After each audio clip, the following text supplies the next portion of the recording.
Hi, I'm Jeremy Crosby. And I'm Nick Boucher. We're your hosts for the program that's all about your city, Talking Fitchburg. Every weekday, we pull together the news, events, and information you need to stay on top of what's happening in the city of Fitchburg. Find Talking Fitchburg on cable TV, Roku, Amazon Fire, Apple TV, and our live stream on the web. Plus, you can find all our headlines and stories on Facebook, YouTube, and our video on demand service. This is your city. Keep up with Talking Fitchburg and the issues affecting you and your neighbors. Want to know what's happening in your city? Get Notify Me messages from the City of Fitchburg. Visit fitchburgwi.gov on your computer or mobile device and select the big Notify Me button on the left. Enter your email and/or phone number, whichever is best for you to get notifications. Scroll down the list and select all the topics you're interested in to receive email or text messages about. You'll be notified every time one of your topics is updated. Sign up for Notify Me. One more way to keep up with your Fitchburg government.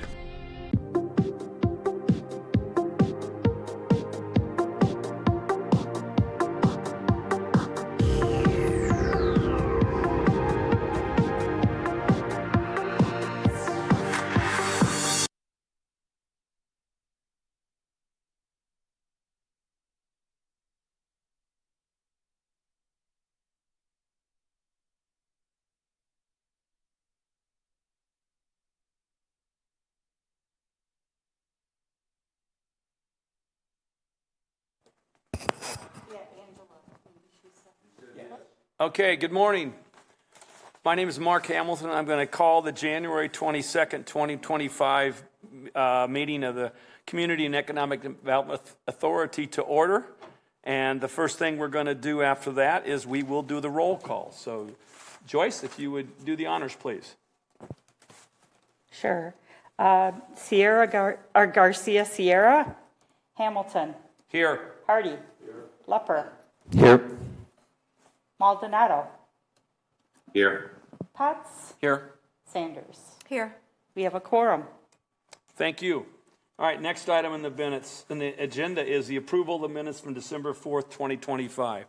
Did everybody get a chance to take a look at those minutes? Hearing no comments, is there a motion to approve the minutes? I'll move to approve. Okay. I'll second. Moved and seconded. Who is that? Joe, I think Joe moved it and Jenny seconded it. Is there any further discussion on the motion? Hearing none. All those in favor signify by saying aye, please. Aye. Opposed, same sign. Okay, moving on. We have a new member. Oh, do we have any public appearances for non-agenda items? Jeremy or Mike or Joyce? Nope. Okay, thank you.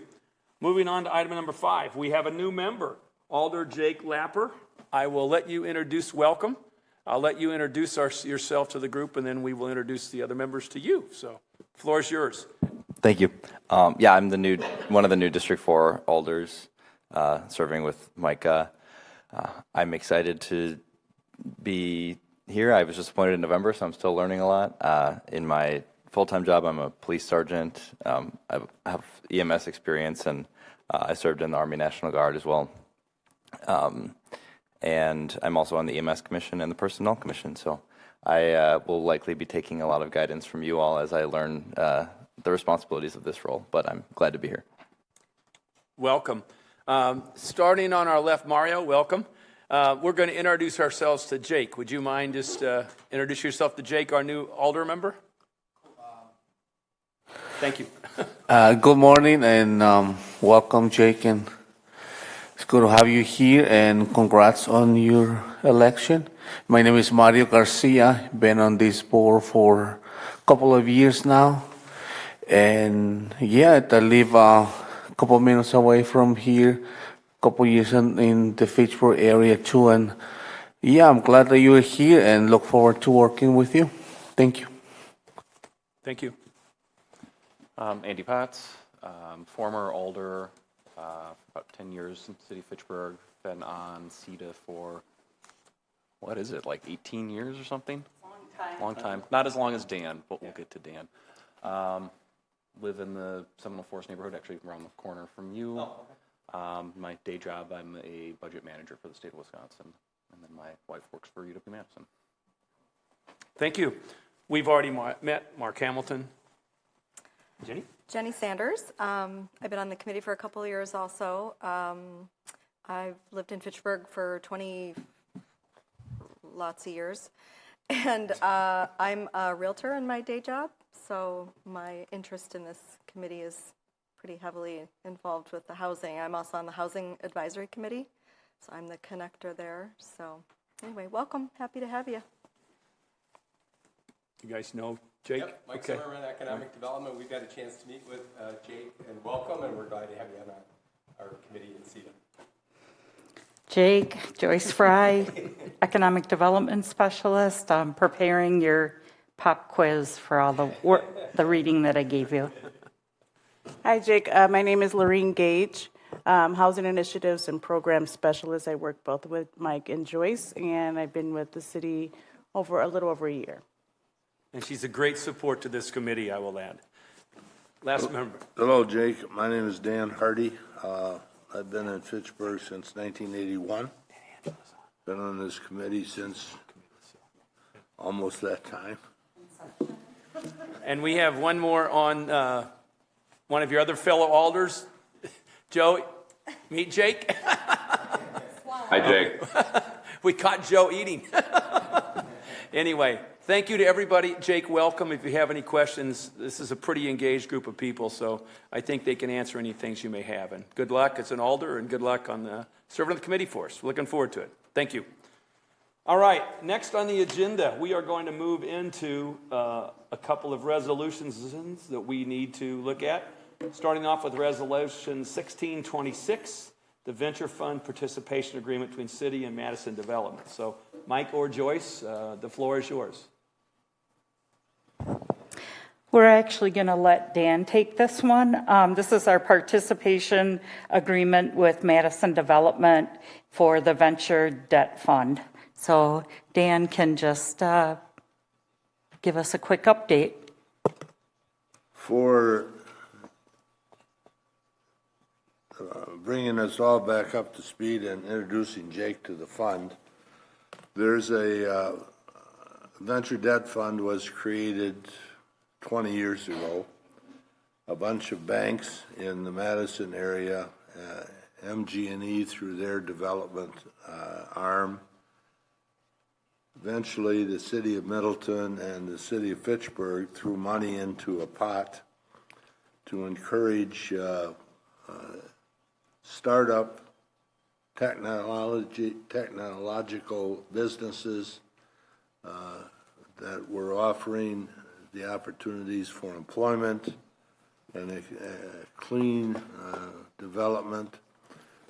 After they would get their feet off the ground and have some angel funding, they would come to the venture debt group and borrow money kind of in a mezzanine type, a little after the mezzanine type financing to get them over the hump. They have a committee of people from the University of Wisconsin that examine the applications, and then they make that committee will make a recommendation. The intended borrower will then come to a meeting in front of all the banks and City of Middleton, Fitchburg, and MG&E, make their pitch, and then a decision can be made on the loan. Sometimes the loan comes out with a take back of conversion debt to stock. Fitchburg and Middleton can only get involved with loans that are for entities to be operating in their territories. MG&E is limited to its territory. The other banks can have a loan to any company anywhere in the state of Wisconsin, but as far as I can tell, we've never gone outside the Dane County area. It's quite efficient, and with these companies, even though they have some groundwork before they come to us, there's failures, as one might expect with these types of companies. but there's also a number of successes. Every 3 years, the contract between the banks, the cities, MG&E, has to be renewed. The last time it was done, took a page and a half of recitations to identify all these previous contracts that had been created. This time, the attorneys for the fund kind of threw all that out and said we'll start over, and that's what was presented to us in the packet that we received from Joyce. They didn't give us a highlighted change draft.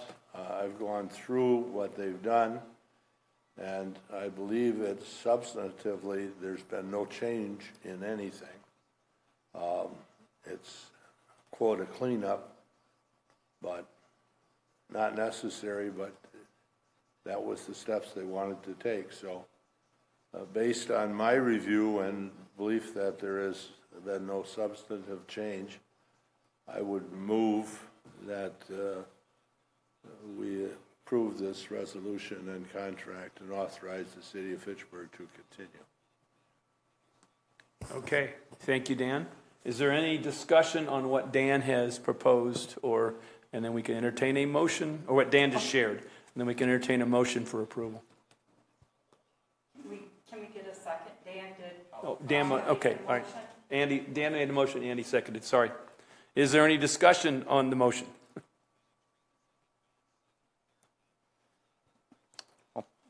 Go ahead. I'll just say I think it's been a great program, and thanks to Dan for being our representative on the board for all these years. And as you said, we've had, I think, mostly successes.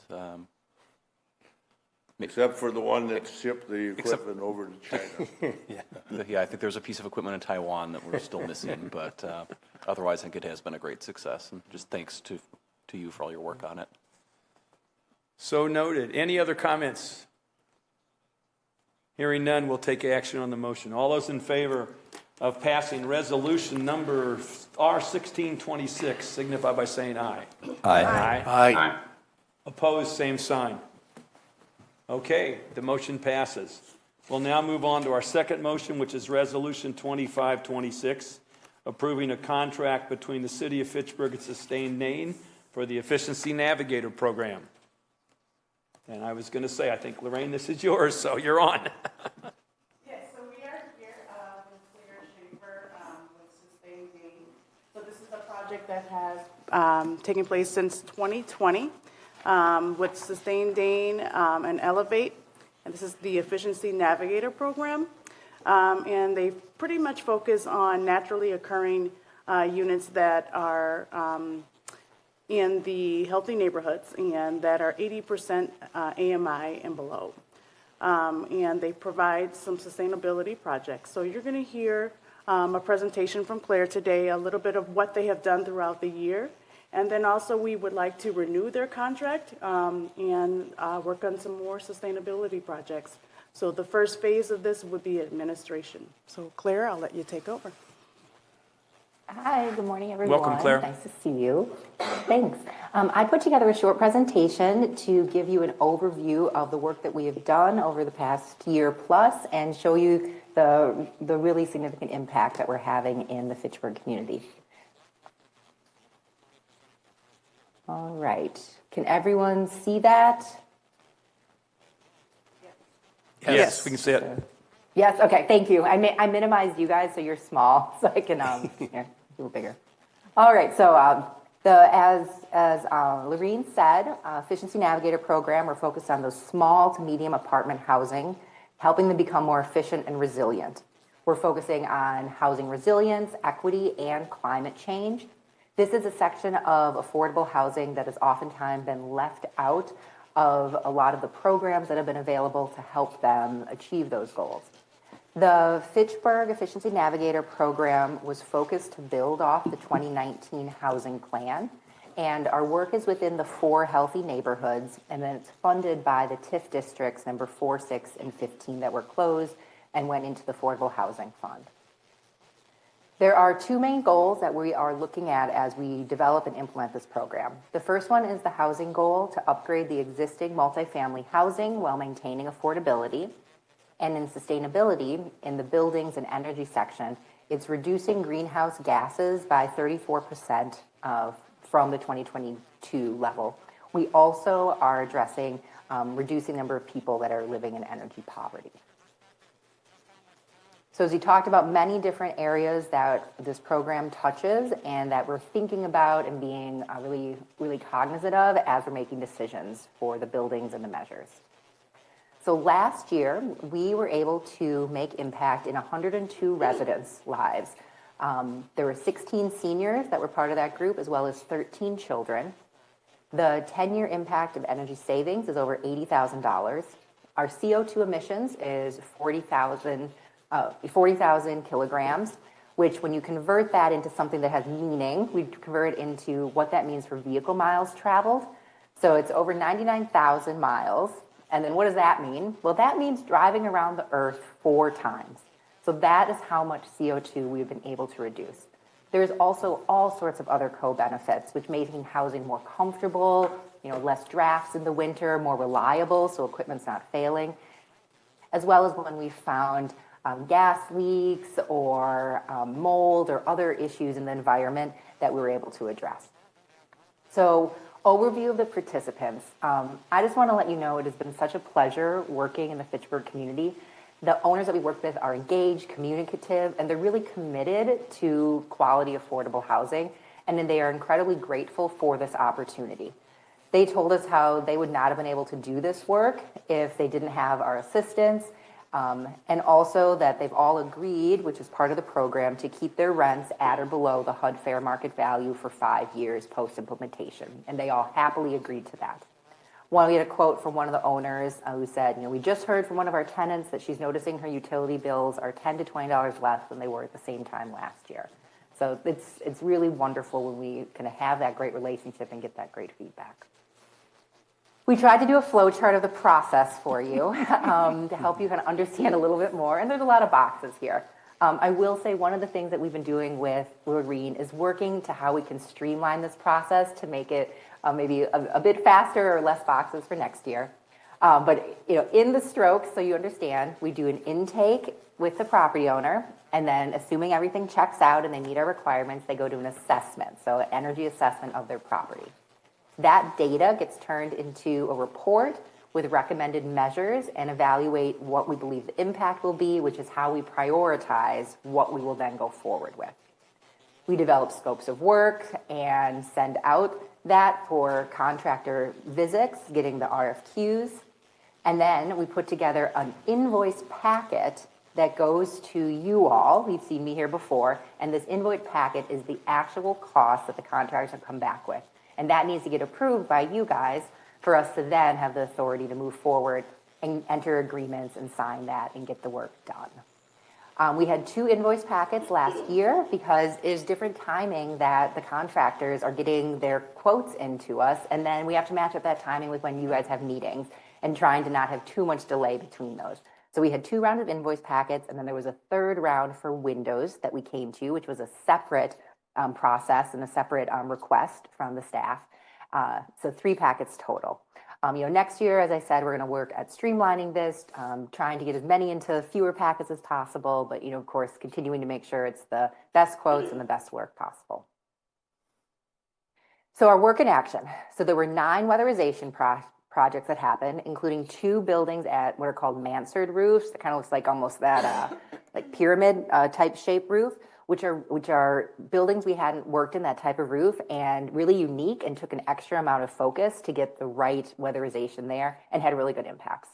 There were 8 new air source heat pumps. We were replacing 40-year-old furnaces and also wall-through AC units with those. 17 refrigerators were installed, and there are 6 buildings with window measures. We have 5 buildings where gas leaks were identified. These leaks were at the level of health impacts, not combustion impacts, but still really important that we were able to address them and remove those leaks. There were 2 buildings that had mold, and in that case, actually, the owner contributed their own funding to address that mold before we were able to do the weatherization.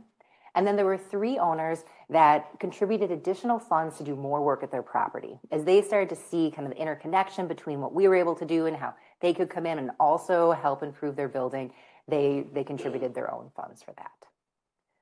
For the windows, here's a picture of kind of some of the windows we found. The things we look at are they operable or inoperable, right? Broken glass, single pane, the level of seal, the frame leakage. And as I mentioned, there were 6 buildings total, and that equaled 116 windows. So leverage funding, there was about $15,000 in focus on energy rebates, and then we estimated that there was about $100,000 in other owner funding across all of those different scenarios I talked about that also has gone into improving these properties. So we helped catalyze that as well. Another area that Fitchburg specifically wants to look at when we were doing assessments was on the observations of the building itself. So are there pests? What's fire suppression look like? And how are the grounds surrounding these buildings? So for pests, there were 8 buildings with no signs of any pests. There were 3 buildings that are using monthly pesticide application, and there was 1 building that had woodpecker damage to the exterior. For fire suppression, there were 6 buildings with no fire suppression, 6 buildings that had sprinklers in the common space, and then none of the buildings had in-unit sprinklers. For the ground observation, it was positive. There was sufficient lighting, and there was no concerns observed, trash bins overflowing or things like that.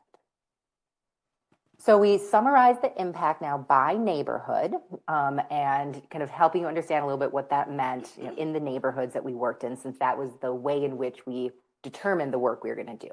So in the Jamestown neighborhood, that had about $40,000 of the cost savings, about 189,000 kilograms of the CO2, and they averaged 28% savings across all the buildings, which was 16 units total.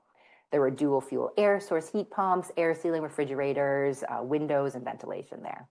In the Southdale neighborhood, there's about $31,000 of saving, 116K kilograms, and about 14% average energy saving across 32 units. And then in the Bell Duns Marsh area, it was a much smaller project. The buildings had larger number of units, but it was smaller buildings. But we felt it was important to do work in all 3 of the neighborhoods, especially in the first year, so that we'd have examples and ways that owners in those neighborhoods could see what it looked like and what it was, what the program was about.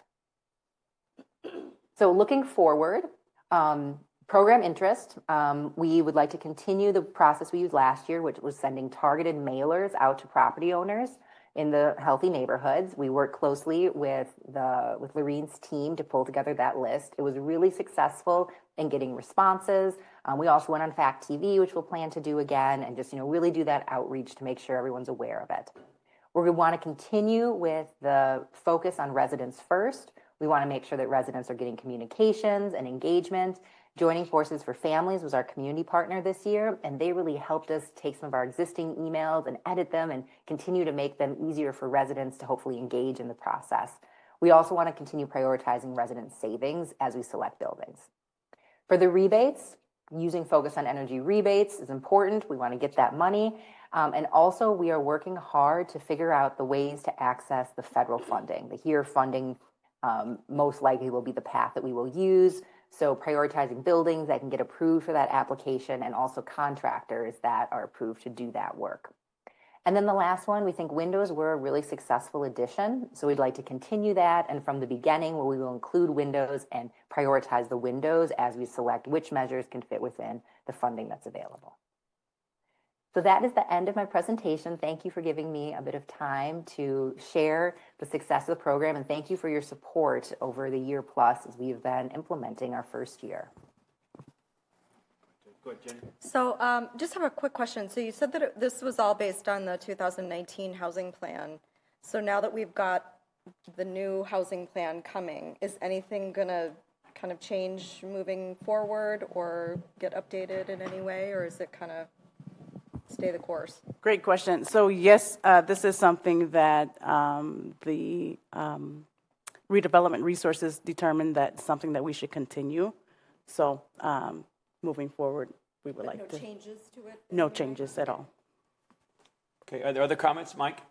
I would just add to that, that in working with the mayor on the housing bucket funding and the council, we upped the amount from $500,000 to $1 million just because it was identified as a priority in 2019. It's rising to the top again in the 2026 plan. So we want to continue to devote resources to upgrading our NOAA multifamily housing stock. All right.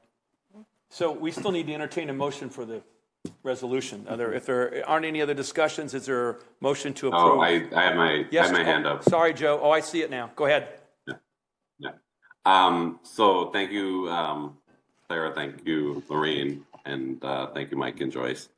I was wondering in the chart that Southdale, Belmar, and Jamestown were listed. Was Fish Hatchery Road area not in the plans? We had 2 buildings from that area, and we did the assessment, and both buildings were in a good state. There weren't measures that we could implement that would add to it. Okay, so we will continue to do outreach in that area for next year. Okay, thank you. Thank you, Joe. Any other questions for Claire? I just wanted to add, Yes, so we have $500,000 allocated to this project, and then what you would be approving today is $100,000 towards the technical assistance, so that work that they do in identifying projects and working with the different property owners. Thank you for that clarification. Is there a motion to approve? I have a question. Oops. Yes, sorry, Dan, go ahead. You had, you did 10 properties last year? Or 8? 10 for implementation. There were 12 total that went through until implementation. And you expended $400,000 for those projects? Roughly. I don't have the exact number, but I think that's probably round numbers to use. What is your estimate as to the number of housing units in the city of Fitchburg that would benefit from this program? So last year we worked with 76 units. So I'd estimate we'd probably be in that same range. Depending on the size of building, it could be higher or same or lower. But that could be a good question for Lorene if she has some more of the data of the housing, because I do not work as closely with the overall data of units per buildings that would qualify. Are you saying there are only 76 properties in Fitchburg that are in need of this program? No. I'm saying there were 76 units that we worked in out of those buildings last year. That's how many units it equated to. Lorraine, do we have any idea as to the number of units that would fit within the need for this program?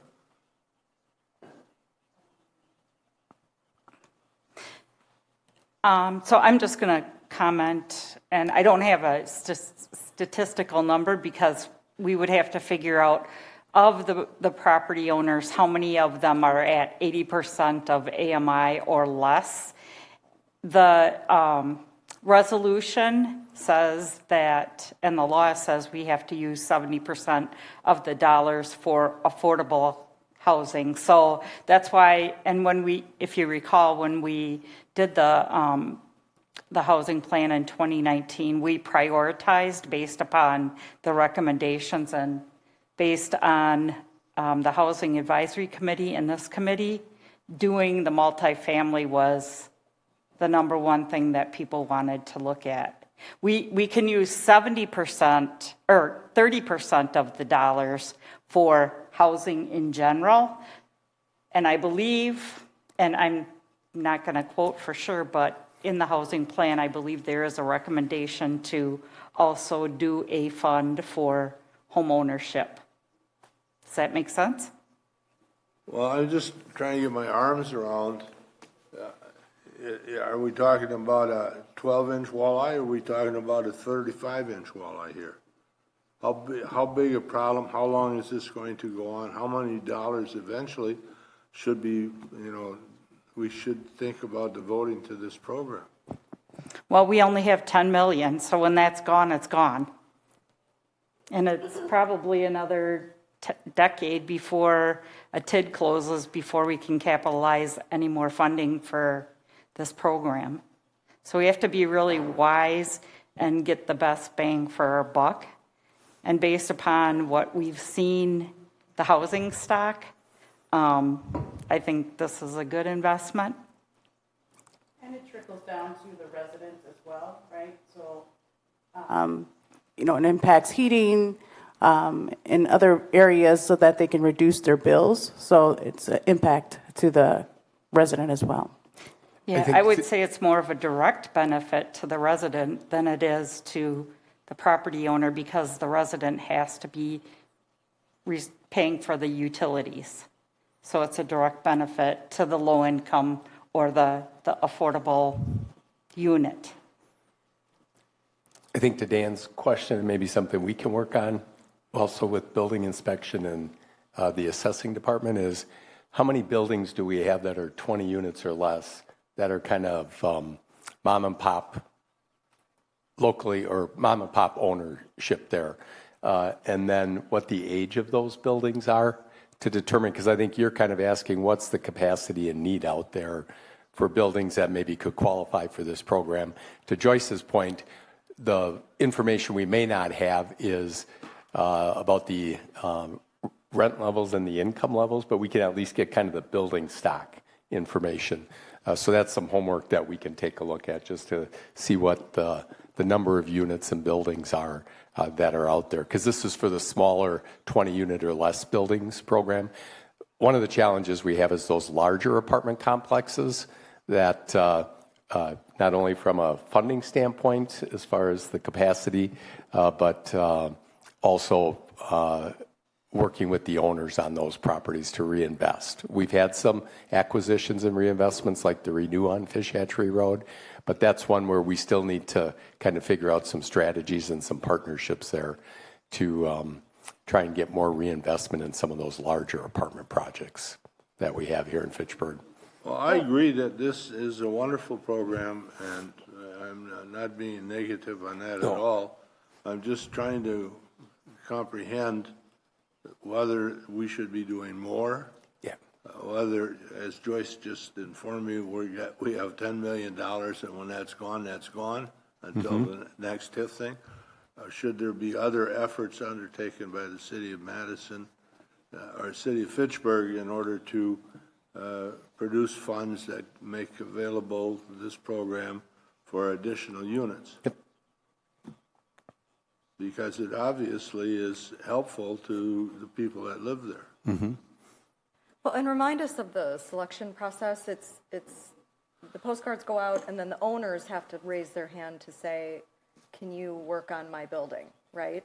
So we don't go to the buildings and say, we're going to do this. They have to say, we would like you to do it, correct? Mm-hmm. Yeah, okay. Is there other questions or discussion on the resolution before us? Well, we still need to entertain a motion, so is there a motion to approve? I'll make a motion. Okay. I heard Mario. I'll second. Was that you, Joe? Oh, Mario. Okay. It doesn't matter, but I'll be happy to do it. Is there a second? I'll second. Seconded by Jake. Okay, is there further discussion of the resolution? Hearing none. All those in favor signify by saying aye. Aye. Aye. Opposed, same sign. And Mike's got a comment. I just want to thank Joyce and Claire for getting the program launched here in Fitchburg. Again, this was a top priority in the 2019 plan. And then thank Lorene and Claire now for continuing on to take it forward to the next level and look for efficiencies and streamlines. But a lot of time and effort and strategy went into this, and it's a great program, and it's benefiting our Fitchburg residents and property owners. So that's a good thing all the way around. So thanks, everybody. Yeah, and I would add a thank you too. Thank you to Claire. And again, if we can find ways to enhance it and cover more folks, I think we need to do so down the road. So, but you got it going for now. So thank you. Claire, could I please get the presentation? I'd like to share that information with the council. Thank you. Thank you, Claire. Thanks again, Claire. Okay, moving on to item number 7 on our agenda, which is the hotel room tax report. Mike and Joyce, No floor is yours. report. The next, the fourth quarter is due at the end of January, so hopefully we'll have a report at the February meeting, and there's no expenditure requests at this time. Okay. Next, moving on to item number. Oh, yeah, sorry. Joyce, sorry. Effective January 1st of this year, 2026, our hotel room tax rate increased to 8%, which is on par with most of our peers within the region. And we did a lot of outreach and communication, not only to the property owners, but to the online reservation and booking entities. So everybody should have that information and be implementing that as of January 1st. Okay, thank you. All right, moving on to item number 8 in the agenda. Ms. Kinderman, President of our Fitchburg Chamber and Business Bureau. Well, you're here to give us a report of what you folks did over the last year. So, Angela, the floor is yours. Good morning, everybody. Thanks for having us. So I'm just here to give our annual update on the tourism work done in Fitchburg in 2025. And I can just jump right into my report. Is it okay if I share my screen? Sure. Sure. Whoops, that didn't help. Let's see.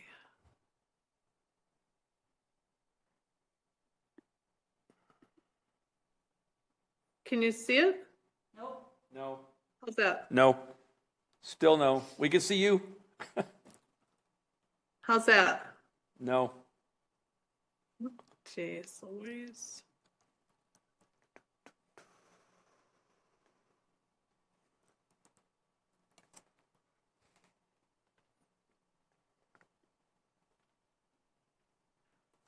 Well, our system did an update last night, so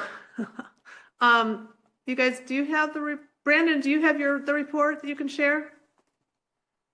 Brandon's muted. Unmute yourself, Brandon. I'm trying to look right now. Just give me 1 second. Thanks. Sorry about that. My system did an update and I have to restart the whole thing if I want to share, which is really annoying. Angela, Mike's going to see if he Yeah. can share his screen Oh, because okay. it's in the That'd be great. packet. Yeah, that'd be great. Jeremy, can you tee me up, please? Sorry about that. That is frustrating. No, I don't need to. I just do the US. Okay, we've got it up on the screen, Angela. Okay, Angela, take it away. Let's see. Let me just find my. I'll just have to have you click the screens, Mike. Yep. So going to slide 2 here, our goals of what we do. We are the Fitchburg, City of Fitchburg's tourism entity. So we have our goal is to use the room tax dollars as intended for marketing and promotion of the City of Fitchburg to increase our economic impact through visitors and additional spending in our community. Through the work, we attract visitors to our businesses, to our community assets, and we also serve as kind of a concierge for residents in the community of Fitchburg. The next slide, number 3. So this is, we work closely with the city, or excuse me, Destination Madison, and they've been doing some good work with collecting really good data each year. And most recently, both data from kind of the economic impact, not just from the state of Wisconsin, but in Dane County. And so this first information is from 2024. And actually, let's see, 2024, which am I reporting on? Yeah, 2024. So we had 9.2 million visitors in Dane County. Spending was $1.5 billion in 2024. That's up a little bit, 4.2 million a day. It was 4.1 in 2023. We increased our hospitality and tourism employment by about 500 jobs in 2024. And again, this is in all of Dane County. And then you can kind of see where the spending breakdown happens. 14.5% with recreation and entertainment, 10.5% for accommodations, 10.5% for food and beverage, and then transportation and retail.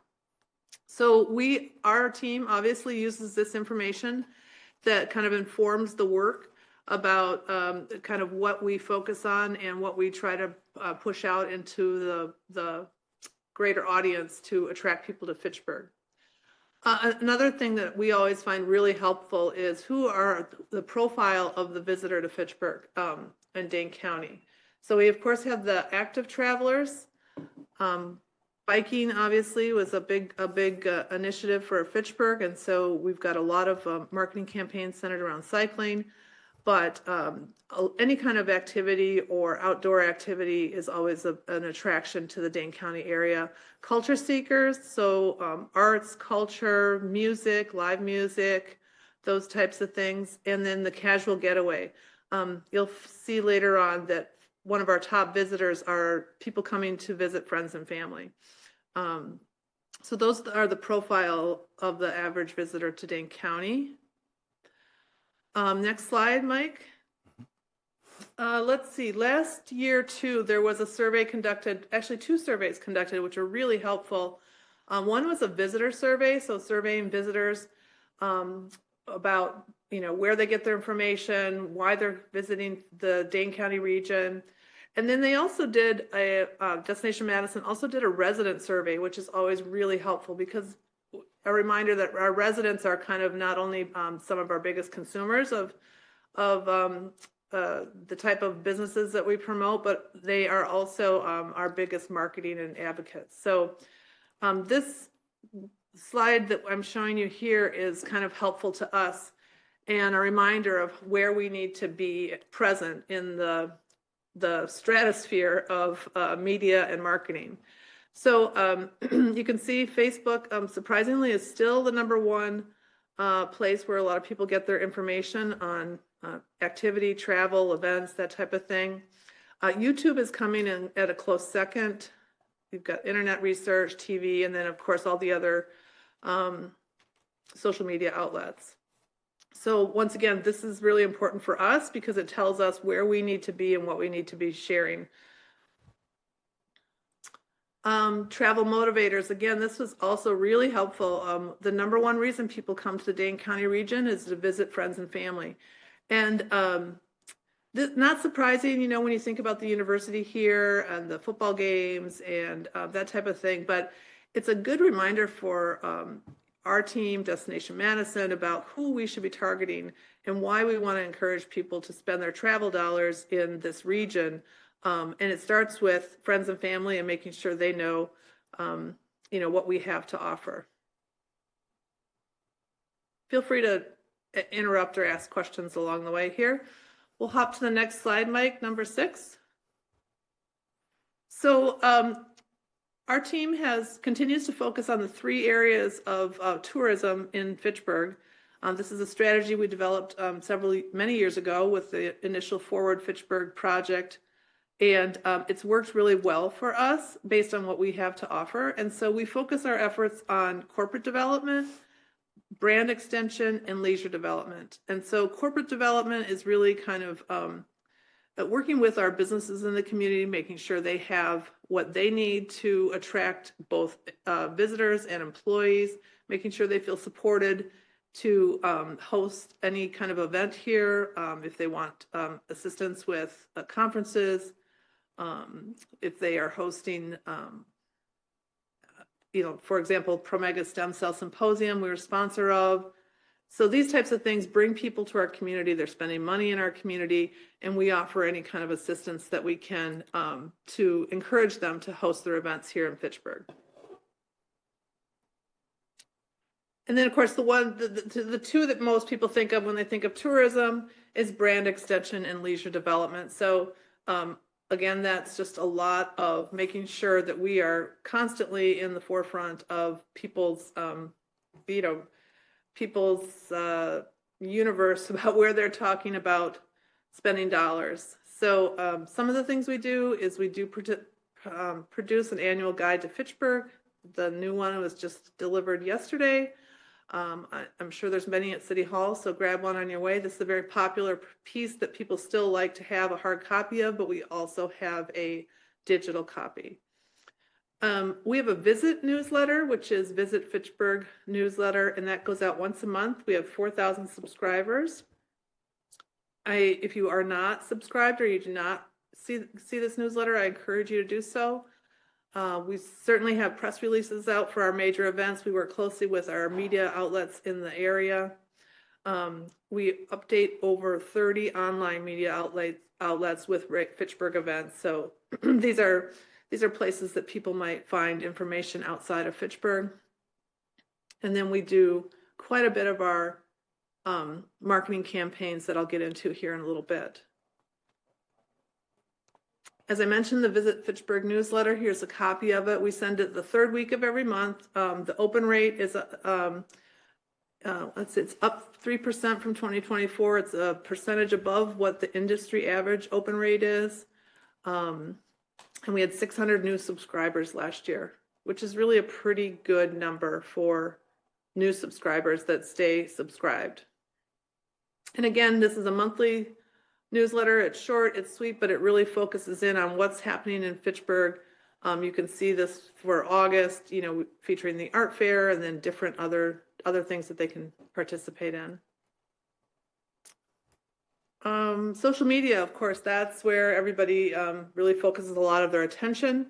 We did a lot of, we had a big increase last year in both our production of content and then also our engagement from viewers. So we had 1.4 million viewers across all of our channels of social media.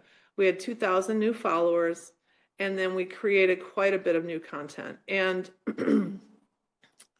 maybe I'll skip this reel. Oh, actually, you probably can't.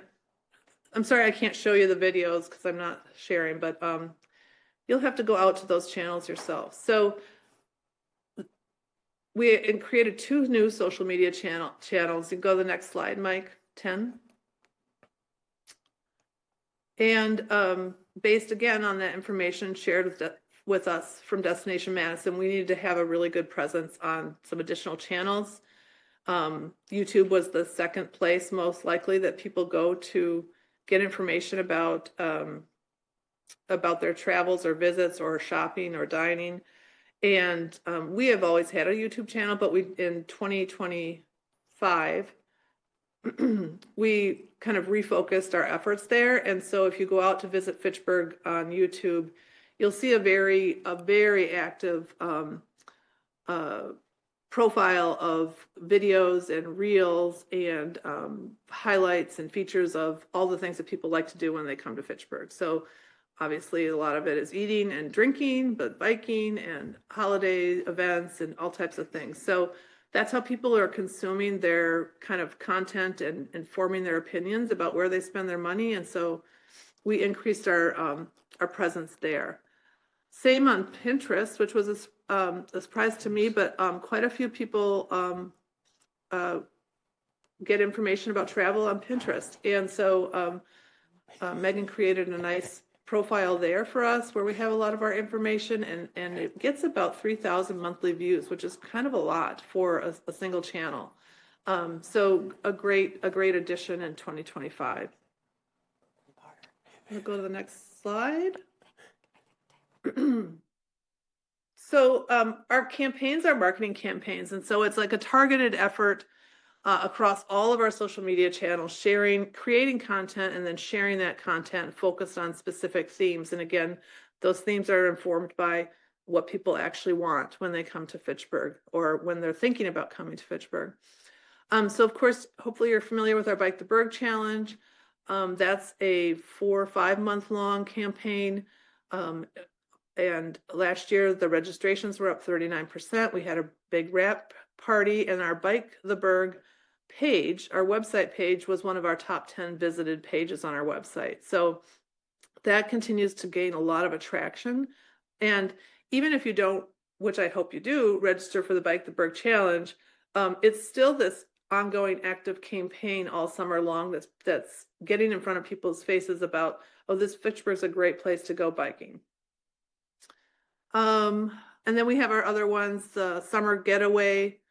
You'll see we had some, and again, you know, the goal of these is to get Fitchburg and what we have to offer in front of people's faces, and then also to get people to engage with us on an ongoing basis. And so we had some real good success with our summer getaway. We had an additional 150 people sign up for the newsletter. over 50,000 views on social media and, additional social media followers. And so you can take a look at the rest one. Obviously, anything food or cocktail related is always really popular. I was going to show you one of our videos from this year that people really liked, but you guys can find it out on our social media channels. But the fall foodie giveaway was very popular. And then just off the charts. And actually, I'll reference a little bit one that I thought was really genius and really popular. We have a large population of gaming businesses in Fitchburg, and that gamers are a really active community. And so Catherine came up with a Gamer's Guide to Fitchburg campaign last fall. It was in, I think, October. It was kind of centered around a time when, and we do this too, is we look at what else is going on in the region and we capitalize off of that. There was a large conference at the Alliant Energy Center for gamers. And so we did a strong campaign targeted towards that community. We had over 600 post visits to the articles. We had reached 10,000 people, 20,000 engaged. And that's people, putting our Fitchburg gaming businesses in front of people, letting them know that this is a place for that activity. Very popular. I actually received personal feedback from someone who was visiting for the conference, and they said, I've never seen an ad targeted towards nerds like me, and we appreciate it, and we ended up staying at the Wyndham Hotel as a result. So that was kind of a fun little anecdote to that particular campaign. So we'll be doing more of that type of thing. And we do a lot of our campaigns do center around, what are our unique businesses in Fitchburg that we can promote. And then lastly, the Holiday Lights and Get Festive campaign. This one was off the charts this year, and hopefully you all participated in some way in the weekend-long event, Holiday Lights Tour and Jubilee. We kick off that event with Get Festive at Agora, and all weekend long then we have activities going on at our various businesses, at the Fitchburg Fire Station, hundreds and hundreds of people. It was a really, really a good event this year.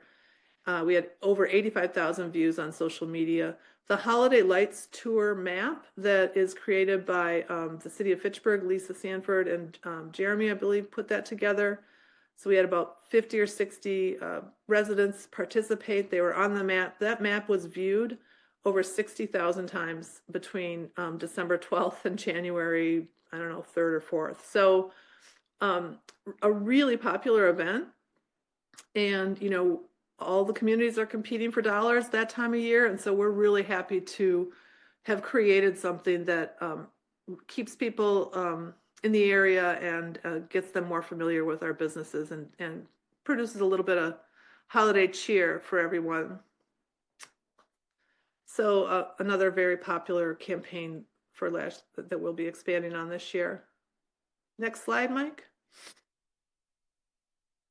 Let's see, some new advertising, and we did a few new things in 2025. We did partner with NBC 15 for some different things here.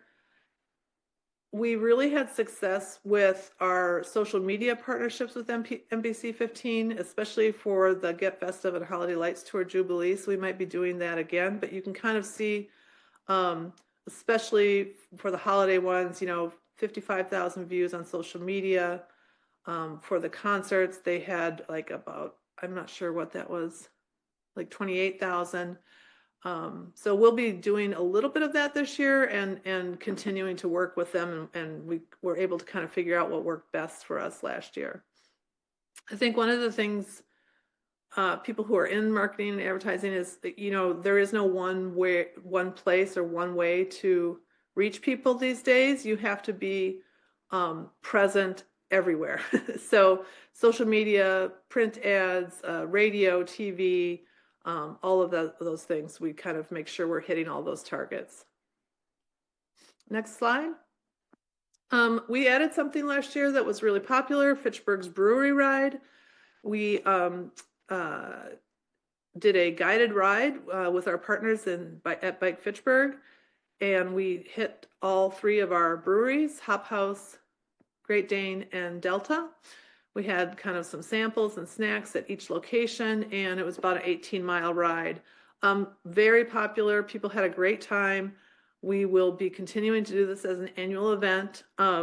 This year, we're going to cap the registration at 100 people. So again, kind of focusing on, it was a good ride that we had some experienced riders, but we also had people new to biking. So it was a really nice event. Mark Hamilton participated and helped us out. So we do partner with Bike Fitchburg on that to kind of help us with keeping everybody guided through the route. But people had a great time, and we'll continue to do that. And again, this is, even though there's maybe only 100 people riding, it's another way that we market our community.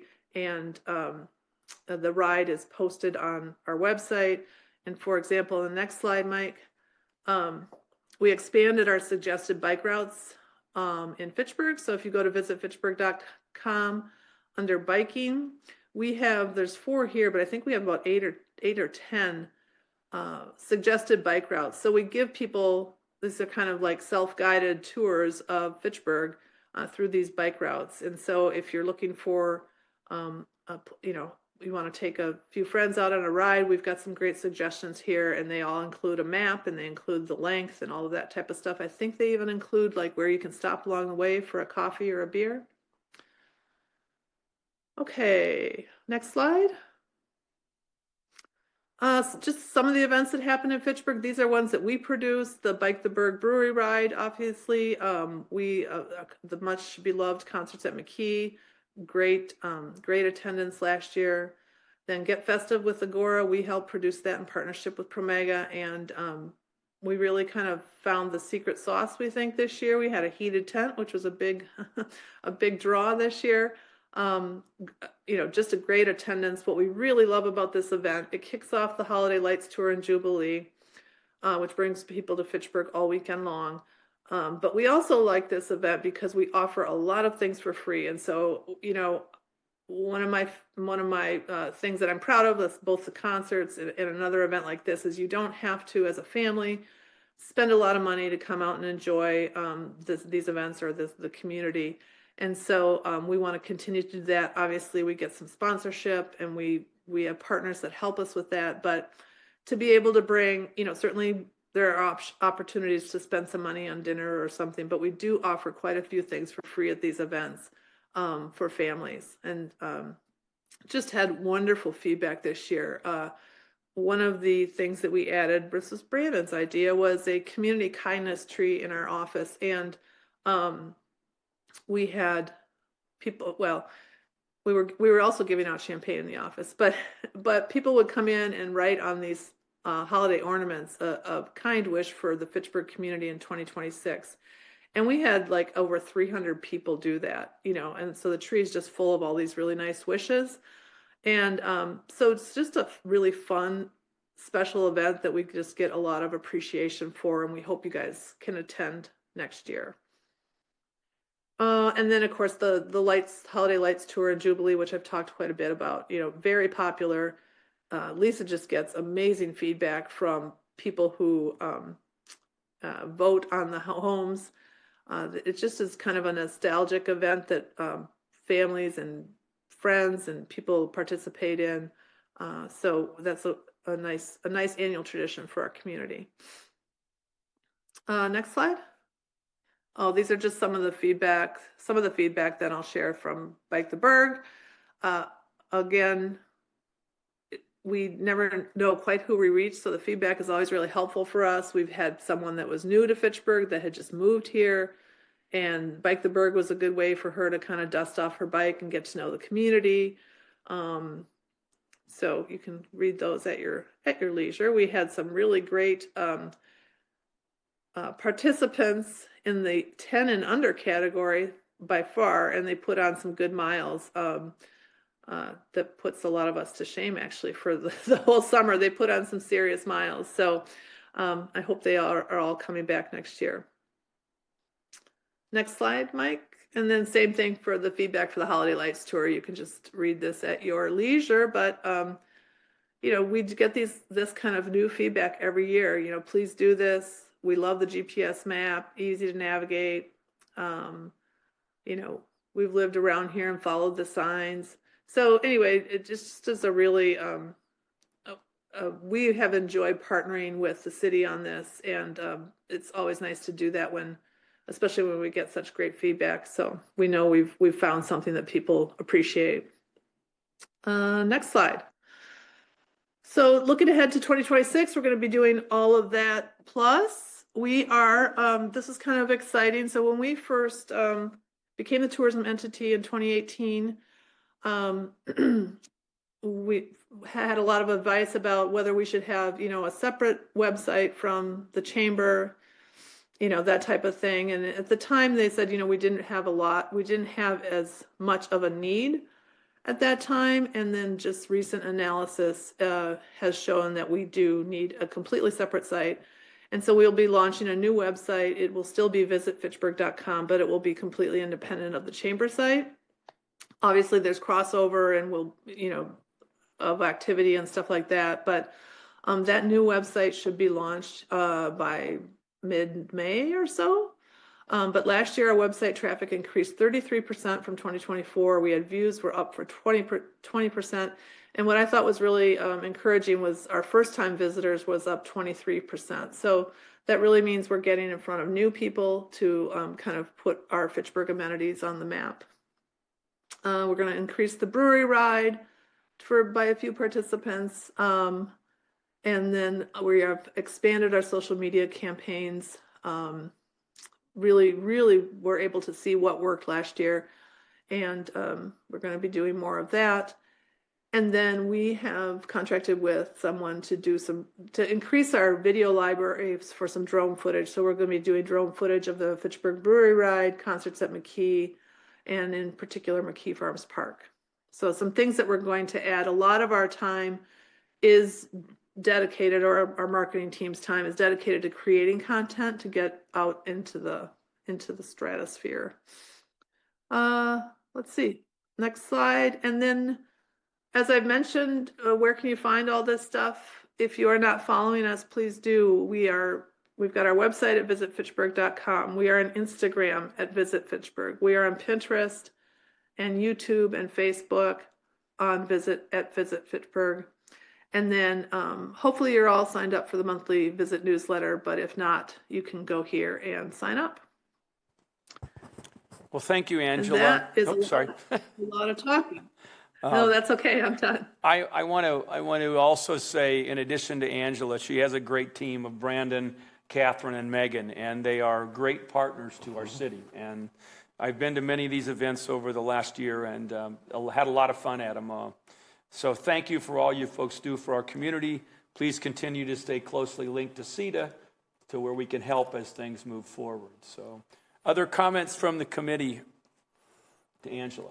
I just want to compliment Angela and her team and thank them again for their partnership and all the work that they do for Fitchburg. And I think what's really neat is to see the organically evolving events here in Fitchburg that, just kind of continue to grow and create a really positive presence for our community and their involvement. And that's credit to Angela and her team to nurture and support those events. So thank you. Thank you. Okay, anything else, Angela, then, before you sign off? No, okay. Unless you got questions, that's it from me. I don't think we have any questions here, so we'll move on in the agenda. So thank you very much. Have a great day and stay warm. Okay, we're going to move on to item number 9 on the agenda, the Economic Development Director and committee member reports. Mike and Joyce, the floor is yours. Lorraine. Sure. I'll start out. We've been very busy with all kinds of different activities. One is the housing plan. We're continuing to work with redevelopment resources. We're refining a working draft with them that will ultimately come forward for consideration, and we're working with administration and the mayor on what that path will be for consideration and adoption of that plan.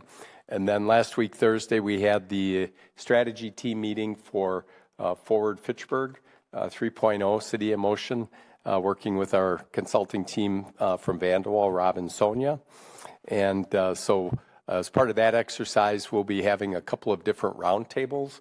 And we're working with the strategy team in Vanderwall to determine what those 3 roundtables will be. One will definitely be a developer roundtable, where we will invite people active and involved and consultants and technical experts in development to see where Fitchburg is doing well, maybe where there's some systems and processes improvements, and then what are some strategies to drive the type of development that we'd like to see here in Fitchburg as well, to make sure that they're economic and marketing viable out here. So been spending a lot of time in both of those efforts. And then we've got lots of TIF requests or TIF related activities that are out there. So yesterday we met with Mark Fairchild, who's the new development lead team for the Cleanfill site between Highway 14 and MM. Their development is called Syncopation, and it's going to be a combination of 2 multifamily buildings with approximately 320 apartments. We introduced them to Trilogy Health Services out of Grand Rapids, Michigan, which was looking for a spot to do a continuum of living and care facility, about 119 units, and that will have everything from independent living to assisted living to memory care to even skilled nursing care. So that's a product I know that our senior community has been saying is needed here in Fitchburg. So we connected them, and they've finalized a deal. And then on the site, there will be about 35 kind of single-family lots on the western side of the property. And then on the northern part, there will be approximately 40 townhome units that will be ownership product. So we met with them yesterday. That's a Cleanfill site, so there will be there's extraordinary costs for reclamation and to address geotechnical engineering and all those kind of things. So we huddled up with them yesterday with Ellers, and then they also, with the 2 multifamily buildings that'll be on the site, they are interested in exploring incorporating our workforce within market rate unit program, where 10% of the units in each of those buildings would be for residents that are at 60% or below of Dane County median income. So we're also exploring that concept with them. Then if we switch to the west side of Fitchburg on Nesbitt Road, we're continuing to work with J.T. Klein. It's the lot north of Gymfinity Gymnastics, just to the west of Quivy's Grove there. They're proposing 2 buildings, 180 units. The 80-unit building would be an affordable senior housing WIDA LIHTC deal there. And then the other second building would be a 100-unit market rate. There's some extraordinary site costs there too. And then related to underground parking that's needed that extends outside of the building footprint. And then the mayor's indicated that in order for a TIF consideration there, they would need to also look to incorporate workforce housing within market rate there. So they're going to be submitting an updated pro forma that reflects that, and then we'll be trying to get a deal finalized with them. Once we know that we've got a TID deal with them, the next step in that process is we would need to amend TID number 18 to use Verona Road to be the connector to get over to that lot, but we don't want to pursue the amendment until we know that we've got the structure of a TIF request deal finalized with them. Then North Fish Hatchery Road, we're working with at Fish Hatchery Road and Oshala, that signalized intersection, where we've got the small kind of Quonset hut building there that's got the PC Metrocom and the spa in there. The UPS store, which is currently located at Yarmouth Crossing, has purchased that building. And originally they were looking at just kind of doing a facade renovation, and then Joyce and I met with them and said, hey, it's in our tax increment district number 10. Do you really want to just reskin kind of a 50 to 60-year-old building there, or could we explore the idea of a complete redevelopment at that site? And so they are interested in trying to come up with something that can work for them and also for us. So at right now, it would have 2 tenants.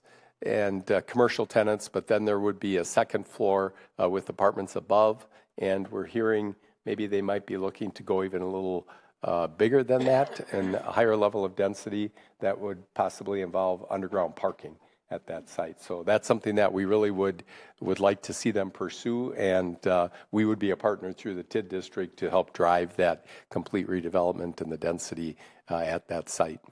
We would also be looking to sell them the remnant piece from the acquisition of the land for the Oshala Drive extension to allow them to square it off, so it gives them a little better site there and presence on Fish Hatchery Road. Then on the west side of Fish Hatchery Road, Bowman Plaza, Ned Hoyt, Ragtag Ventures, they've closed on the Bowman Plaza property, the former Bowman Plaza property. Joyce worked closely, and thanks to Joyce for working with USPS to get one of the blue boxes relocated off the site because that was still an active drop-off, and they want to put up the kind of the development and construction fence there, and then they're going to be working with our police and fire department to do training in that building before they would demolish it later this spring.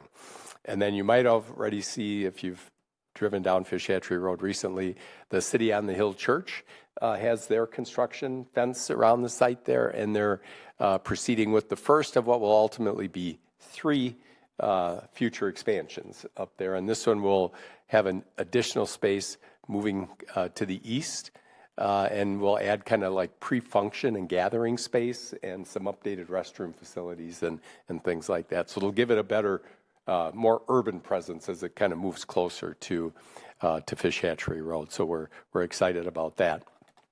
And then I just want to, and Jeremy, can I have you go back to my screen here? So this is Jamestown Quarry on the west side of Fitchburg. So Super Target would be to the south here, UW Credit Union and everything. So as I've reported out before, this will be a Chase Bank, this will be a Chick-fil-A, this will be a Crew Car Wash, and this will be a McDonald's here. But recently the council approved a minor comp plan amendment to allow, Corey Frank has this Texas wrap apartment building where the parking's in the middle and then you wrap the units around it. This will open this summer. They're already doing pre-leasing activity here. But the comp plan amendment was to allow for a second Texas wrap multifamily building here. And then they were at the Plan Commission on Tuesday night with this updated comprehensive development plan kind of showing us what they envision doing. And then Jeff Hundley from Colburn Hundley, who's the master developer of this entire site here, is still pursuing that portfolio of junior boxes here. So he doesn't have that solidified yet. It's really challenging right now to make the lease rate numbers work for some of the retailers there with construction costs and interest rates where they're at for new space there. So he's getting some updated cost estimates for the site reclamation, and there may be a possibility that we would look to over to the, right here at Capec Road is where our current TID number 17 boundary ends. But we may look to do an amendment depending on Jeff's updated extraordinary cost numbers to help with some of the site costs over here to make this viable economically. So, really care about is Trader Joe's. So we'll keep you posted as we make progress on that. But we like the proposed mix of uses that he's having conversations with. We think it would be very positive for our community, and we know that our community is having conversations about it, and they would like to see these uses here. And but there's no commitments for that little. I would say there's some letters of intent there, but that's very early. Yeah. Mike, while you're on the process, I keep getting asked about a post office. Is there any update there? The post office, as you can imagine, with Washington, that's kind of on hold at this point in time. We have an interested a local retailer that would be interested in bringing back our contract station in North Fish Hatchery Road. But unfortunately, the Postal Service is trying to, what they're still working on, implementing their Delivering America plan. And it seems like those kind of decisions are on hold at this point in time. We will, as far as we're told, we will never have a post office. A traditional one. A traditional. Yep. Mm-hmm. We'll be lucky. Asking about a station like we had at the Hallmark store. Yep. Yeah, we have been hoping for 4 years now to have that in place already. But every time we ask, we're told that, nothing's happening at this point, so. But Joyce and I continue to stay engaged with them. We go to Postal Customer Council Day every year in the fall just to maintain our relationships. And I got to compliment Joyce. She's been dealing with a lot of, and helping to resolve a lot of postal delivery issues in Fitchburg in various neighborhoods like Terra Vesa, the Blue Box situation up on Fish Hatchery Road, even mail delivery here at City Hall. There have been some issues. And what's really helpful by us going to this Customer Council Day is we have contact information that we can get directly to the Madison Postmaster and the appropriate people to get those situations resolved as efficiently as possible. When we've even had some businesses that have called us that didn't get mail for like a week. And part of it is because some of our routes are rural route carriers, and the consistency there is has challenges for it. So, but again, Joyce has been helping to resolve a lot of those issues when we're made aware of them. So for the general public, if you have some issues, please contact our office because if we're aware of them, we can at least reach out to the postal folks to help get them resolved. Mike, what are the gray blue? Last week I got a letter that was postmarked August 17th. Okay. I'm not rural. I'm downtown Madison, across from the Capitol. I haven't heard anything he said. I think you might need to put your mic on or near. I'm sorry. Last week I got a letter dated postmarked August 17th.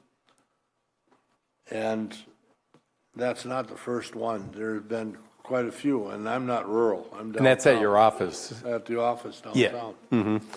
They're really struggling with, I can't remember what they said as far as the number of vacant positions that they have when we were at the last council day there.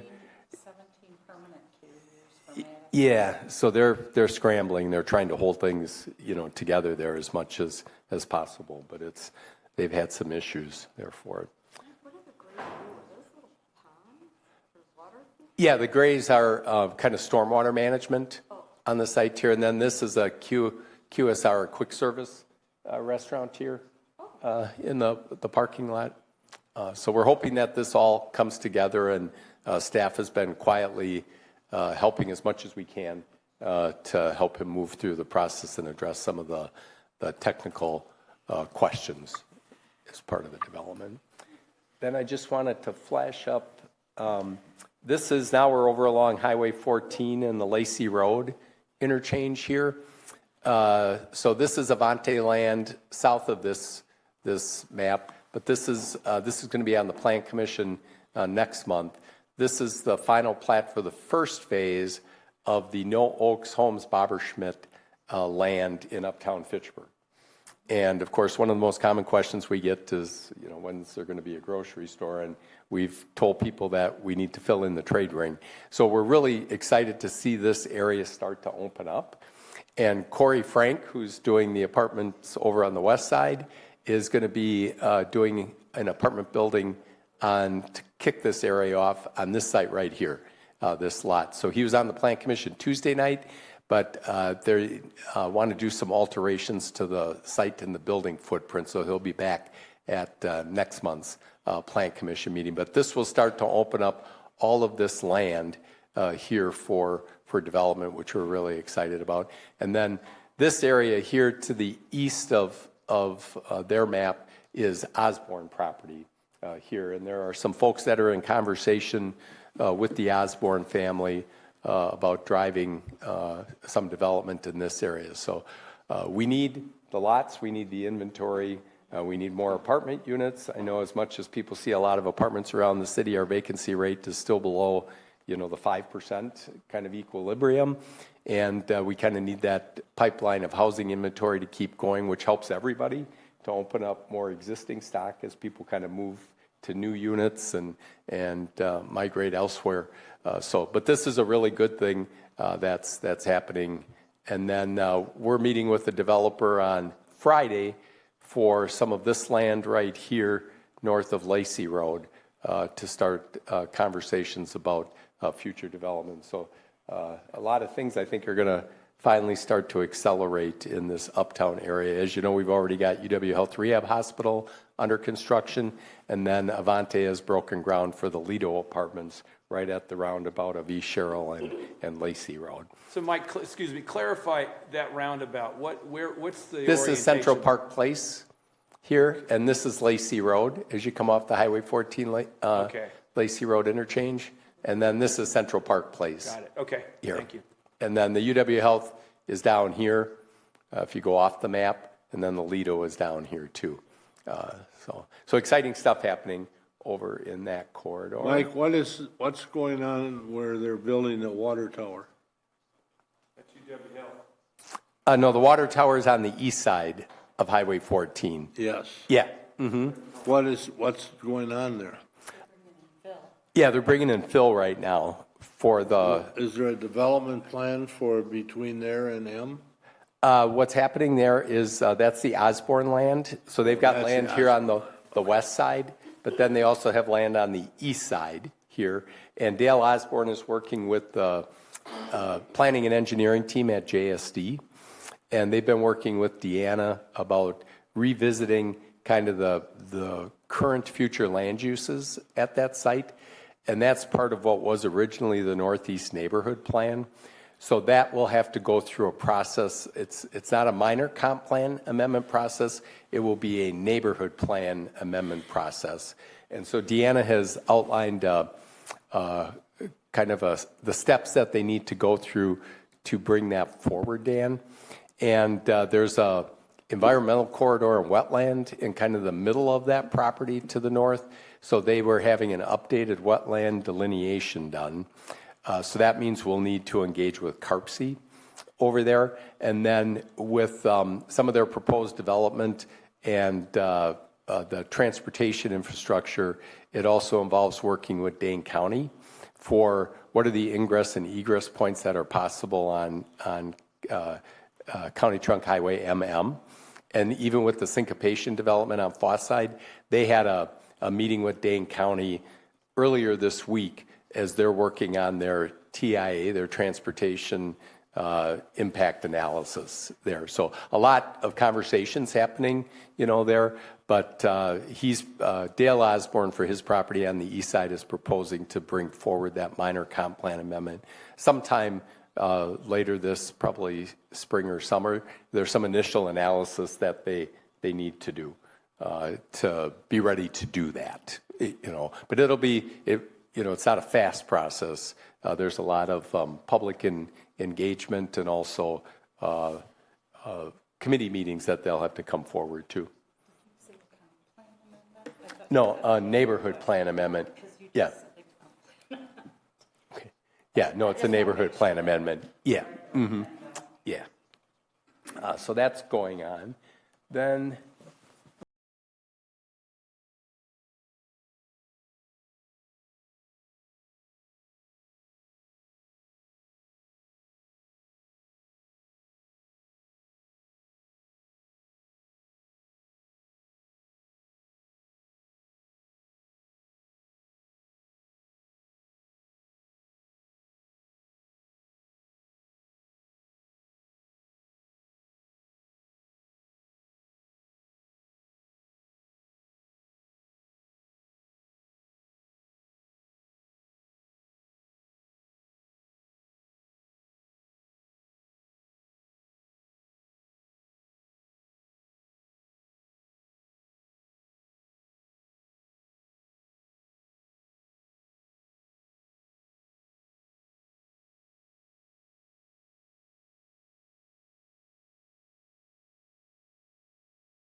TIF request. See what else I forgot here. We've got on Lacey Road, we've got somebody that's proposing the hive concept, which would be a kind of a culinary collective, they're calling it, an event space. They're coming forward with a rezone. They need to go to Business General. That would be at 5335 Lacey Road. She's been in communication with us about possibly a revolving loan fund request, and we've got Dan kind of taking a look at that to see if it lines up with our eligibility criteria. So we'll keep you posted on that concept as we make more progress. Gigi's Playhouse, of course, is under construction over there at Sain Road and Lacey Road, west of the Juniper Apartments. And then you might have heard a conversation about a Fitchburg history wall. As you come into City Hall, if you go to the right, the wall where the mayoral pictures used to be located, that had been moved to another hallway. There's a blank wall there right now. So the Mayor Julia would like to, it started out as a history wall. We've engaged the services of Zebra Dog, Mark Schmitz and his team, who helped us develop our Fitchburg logo. And so we've got a meeting coming up this next week, Monday, with them. And it's kind of transformed into not just a history wall, but a community celebration wall. So some exciting, we've got the right team with Zebra Dog to come up with doing a project like that for us. So I'll keep you posted as we continue to make progress on that. And then just a heads up that next week is the WIDA Governors Conference, and that's WIDA without an H, the Economic Development Association. So we'll be going, it's in Middleton this year. Joyce is going all 3 days. I'm going just Thursday. I think Lorene's going just Thursday too. So we'll be attending that. There's some good sessions on data centers. Joyce is going to the intensive session. I'm going to the Cliff Note version on Thursday for it, because we have been approached by some data center prospects, but they are not the mega ones. They would be something that would be on appropriate size and scale for Fitchburg here. So we'll be out for that. And then I'll turn it over to Joyce and Lorene for any updates that I didn't cover that they want to add. It's been very busy across the board with all kinds of things. We're, I think, having a little hard time trying to keep all the balls in the air at the same time and keep everything. So every once in a while I don't have any hair to pull out, but we're pulling out what remaining hair I have and that Joyce and Lorene have. So for me, I think Mike already indicated the final draft of the housing plan is what we're working on internally, and then we'll bring it forth to CDOT at a later point. And then the other piece is the Efficiency Navigator program. So just working with them in this first phase, helping them through that process as we go on to the second phase. So those are the two major things right now that I'm working on. I would just add, Lorene is quietly doing research and best practices for some of the other housing programs that we've been looking into. So kind of land bank and acquisition, down payment assistance. I know she's been gathering just a lot of information to kind of see what's out there and what we can learn from other communities and programs as we kind of consider our Fitchburg programs as we finalize the housing plan and continue to implement and utilize the $10.5 million. Joyce? First, I want to thank Dan for reviewing two documents for me, the MDC participation agreement, and then he also did look at the revolving loan fund for the Hive, and did give me some feedback that I need to share with the applicant. So we'll probably be having if the person decides to look at a revolving loan, we may have that coming up in the near future. We have a meeting tomorrow with MMSD to talk about their wastewater and how we may possibly be able to utilize that here. And that's Madison Metropolitan Sewerage District, and they have some excess effluent. Yeah. I thought you were talking about the school district. Yeah. And yeah, same thing. Yeah. And along the Highway 14 corridor, they have too much kind of clean effluent to discharge. So, it's an interesting kind of environmental situation there, that do we have some uses that maybe could use some of that clean effluent that would be a net positive for the environment and everything there. So we're just going to learn more. And then there was something else I wanted to mention. I don't know, I'll probably think of it when we're done, but yeah, we've been busy. Oh, I guess I wanted to mention that we did get confirmation from the Latino Chamber that they would be interested in investigating selling their building.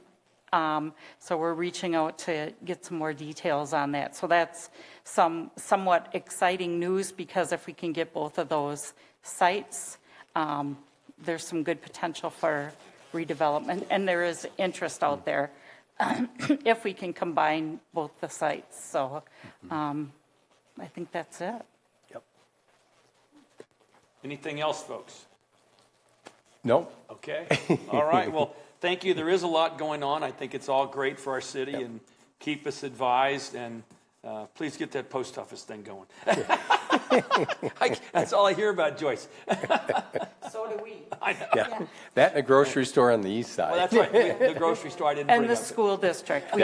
We were just talking yesterday that we might need to have some kind of educational sessions on some of these, why we don't have them, and explain it to our residents. I think that would be great. I think that would have been great as our taxes came out, and those of us who lived in X district versus Y district versus Z district, how those taxes were all differentiated differently. I mean, so anyway, that'd be great. So It's going to be the Joyce Fry show. Wrong. Are there any other announcements from the group? Okay, hearing none, our next meeting is Thursday, February 19th, 2026, and I'll entertain a motion to adjourn.